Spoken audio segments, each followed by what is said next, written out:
আলাইকুম রহমতুল্লাহ বরকাতু। ভিউয়ার্স, গতকালকে একটি দুর্ঘটনা ঘটেছে আমাদের আনসার গ্রামে। আপনারা নিশ্চয়ই জানেন একটি ভয়ানক অগ্নিকাণ্ড ঘটেছে। সেখানে আমাদের শালম ওনার বাড়িটি একদম জলে ছাই হয়ে গিয়েছে। আপনারা এখানে দেখতে পাবেন, এখানে গৃহপালিত পশু প্রায় 4টি ছাগল একদম জলে পুড়ে ছাই হয়ে গিয়েছে। এখানে আপনারা দেখতে পাবেন মুরগি, সে মুরগিগুলো সবগুলা কিন্তু জলে পুড়ে ছাই হয়ে গিয়েছে। এখানে উনার ঘরের মধ্যে আমরা যাব এবং উনার ঘর আপনাদের সম্মুখে তুলে ধরবো। ঘরের অনেক ক্ষয়ক্ষতি হয়েছে এবং ঘরের যে কাগজপত্র, বিভিন্ন ধরনের কাগজপত্র, সেগুলোও কিন্তু জলে পুড়ে ছাই হয়ে গিয়েছে। এই মুহূর্তে আমি ঘরের ভিতরে যাচ্ছি, আপনারা আমার সাথে থাকবেন। পুরো আজকে আপনাদের সম্মুখে তুলে ধরবো এই ক্ষয়ক্ষতি। এই মুহূর্তে আপনারা দেখতে পাবেন এই ঘরের মধ্যে চলে যাচ্ছি। এই ঘরের মধ্যে হচ্ছে এই জলে একদম ছাই হয়ে গিয়েছে। এখানে স্থানীয় জনগণ যারা আছেন অনেক সাহায্য করেছেন, তবে এই ঘরের কিছু অংশ বেঁচে গিয়েছে। আপনারা দেখতে পাবেন এখানে এখানে এই ঘরের মধ্যে যে পালং রাখা আছে, আপনারা দেখতে পাবেন এই ঘরের মধ্যে এই ঘরের কিছু টাকা ছিল এবং কাগজপত্র ছিল, সেগুলা কিন্তু একদম জলে ছাই হয়ে গিয়েছে। আমাদের শালম ভাই হঠাৎ কিন্তু একটি বিপদগ্রস্ত হয়ে গিয়েছেন। আমি মনে করি আর্থিক যদি কোনো সাহায্য আমাদের মাননীয় বিধায়ক আলহাজ করিমউদ্দিন বড় ভাইয়া দিয়ে দেন তবে অনেক ভালো হতো।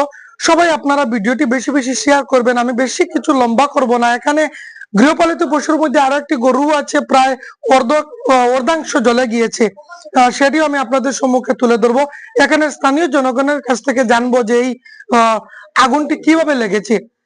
যেহেতু আমি একটি কথা জানতে পেয়েছি যে আমাদের শালম ভাইয়ের এই বাড়িটি নতুন, তাই উনি 6টা থেকে 7টার ভিতরে উনার পুরান বাড়িতে একটু যান, তবে ঘরের বাইরে একটু দরজা বন্ধ করে উনি গিয়েছিলেন।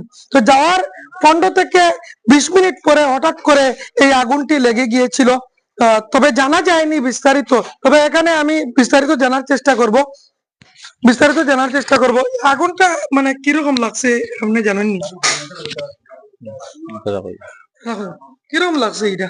আমরা তো ঘরের থেকে ফুন্না বাড়িতে গেছি, আর আফটার দেখি 15-20 মিনিট পরে আগুন লাগি গেছে। পরে মানুষে খালি সিলিয়ার যে শালমর ঘরে আগুন লাগি গেছে, তো দৌড়াই আইছি আমরা। আপনারাও জানেন না যে কিরকম লাগছে করছে। তো আপনার কিতা কিতা ক্ষতি হয়েছে? ও ঘরের মধ্যে টাকা হলো 55,000 টাকা, তো আমার খারবারের টাকা, আর ইনস্টলমেন্ট দিতাম আসলো আরো 6,500। তো গুনে চলে গেছি গিয়ে, আরো কাগজপত্র আসলো কিছু।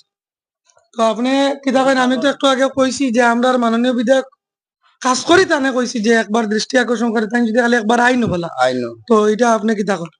ভালো হইলো। ধন্যবাদ।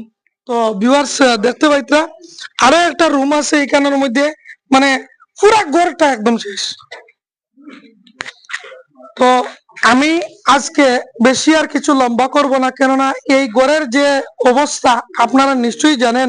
সেই অবস্থাগুলি আমি আপনাদের সম্মুখে তুলে ধরেছি। বিগত দিনেও গতকালকে ঘটনাটি হওয়ার সময় অনেক ভিউয়ার্সরা আমাকে কল করেছিলেন, কিন্তু আমি আসতে পারিনি। আজকে এই ভিডিওটি আপনাদের সম্মুখে তুলে ধরছি। আপনারা সবাই বেশি বেশি করে শেয়ার করবেন, যাতে আমাদের এই শালম ভাই একটু আর্থিক সাহায্য পেয়ে থাকেন, কেননা হঠাৎ করে উনার এত বড় একটি ক্ষতি হয়ে গিয়েছে। আপনারা সবাই কিন্তু ভিডিওটি শেয়ার করবেন। আমি অল্প কিছুক্ষণের মধ্যে আপনাদেরকে এই ভিডিওটি বিস্তারিত তুলে ধরছি। ধন্যবাদ।